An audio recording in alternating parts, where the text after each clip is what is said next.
వారానికో, నెలకో బెడ్‌రూమ్ అంటే ఓకే గానీ, ప్రతిరోజు బెడ్‌రూమ్ అంటే నా వల్ల కాదక్క. బెడ్‌రూమ్‌లోకెళ్ళొచ్చిన రెండో రోజు ఒళ్ళు నొప్పులు, నీరసం, ఫేస్ అంతా డల్‌నెస్. నా అందం మొత్తం పోతుందేమో అనుకుంటున్నానక్క. అబ్బా! నీలాగా ఆలోచిస్తే ఆడపిల్లలందరూ ఇక అబ్బాయిల పరిస్థితి ఏంది? అందుకే ఆ అబ్బాయిలందరూ అవతలోళ్ళ మీద అట్టొక రాయి, ఇట్టొక రాయి, ఏదో ఒక రాయి తగిలిద్దని చెప్పేసి సెకండ్ సెటప్‌లు పెడతా కూర్చుంటారు. నువ్వు బెడ్‌రూమ్‌లోకెళ్ళకపోతే ఇంకోటి బెడ్‌రూమ్‌లోకెళ్ళిద్ది. అయ్యేమో ఛీ! ఎడమని చెప్పి చావలేం. ఇప్పుడు పచ్చిగా చెప్తున్నాననుకోకండి. అంటే మామూలుగా నేను మాట్లాడింది నిజం. నిజం అనేది చేదుగా ఉంటది. కొంతమంది దాన్ని అంటే జీర్ణించుకోలేక, అమ్మో! ఆ వీడియో ఏదో తప్పుడు వ్యవహారాలు చేస్తున్నట్టు అన్నట్టుగా వాళ్ళు ఎదుటోళ్ళ మీద నిందలేస్తా వాళ్ళు పెద్ద వద్దులేక ఆ తీరులో ఆలోచిస్తుంటారు. కానీ ఈ నిజం అనేది చేదుగా ఉంటది కాబట్టి కొంచెం మీరు జీర్ణించుకోవాల్సిందే. ఇప్పుడు భర్త వదిలేసినోళ్ళు, భర్త చనిపోయిన వాళ్ళు, అలాగే పెళ్ళిడికొచ్చిన పెళ్లి కాని వాళ్ళ పరిస్థితి ఎలా ఉంటదో తెలుసా? ఎడారిలో ఎవరో ఒకళ్ళు నీళ్లు చల్లకపోతారా? చల్లకపోతారా అన్నట్టు ఉంటది. మీకేమో ఉండి ఎడుతున్నారు. వాళ్ళకేమో లేక ఎడుతున్నారు. అసలు వాళ్ళు చాలామంది ఆడపిల్లలు కరువులో ఉన్నారమ్మా.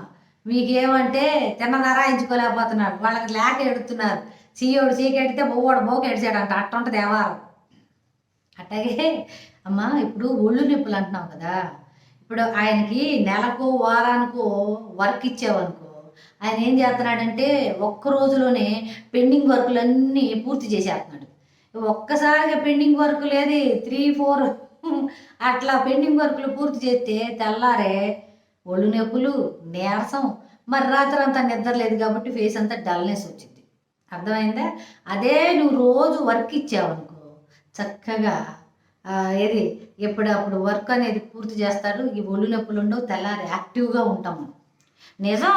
ఇప్పుడు అందం పాడైపోతుందేమో అని నువ్వు భయపడుతున్నావు గానీ, ఈ ప్రతిరోజు బెడ్‌రూమ్‌లోకెళ్ళటం వల్ల ఎన్ని ఉపయోగాలో తెలుసా? అంటే ప్రతిరోజు ఎక్స్ అనేది చేయటం వల్ల ఫస్టొచ్చేసి పక్షవాతం రాదంట. నేను విన్నది.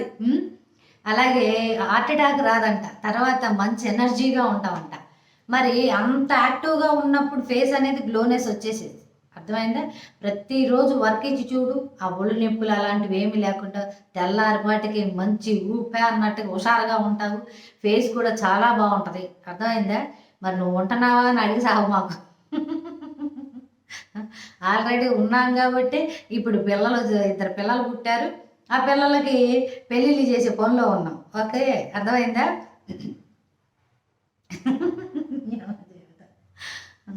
అమ్మా!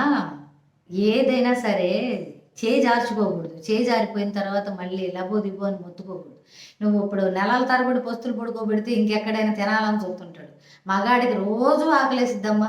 ఆ ఆకలిని మనమే ఏదో తీరులో ఎలాగోలా వడ్డించాలి తప్పదు. నువ్వేందిరా ఎర్రిపువ్వా? ఆడవాళ్ళ లోతెంత? నీ నీలాంటి దున్నపోతు బయటకొచ్చేంత. ఇలాంటి ఆలోచనలు మాకు అంటే కడుపులోనే ఇట్లాంటి బుద్ధులున్నాయి, ఇట్లాంటి ఆలోచిస్తారు అని తెలిస్తే